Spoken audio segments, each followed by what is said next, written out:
You ask Tiger to calculate.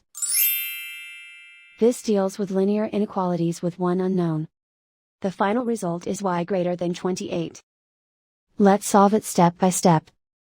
Group all constants on the right side of the inequality. Subtract 57 from both sides.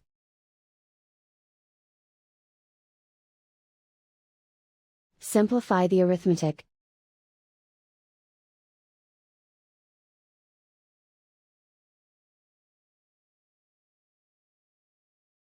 Isolate the y. Multiply both sides by 7.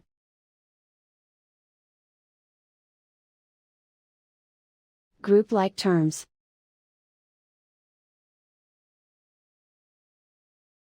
Multiply the coefficients.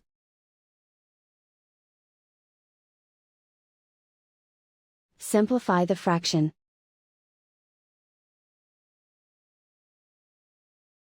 Simplify the arithmetic.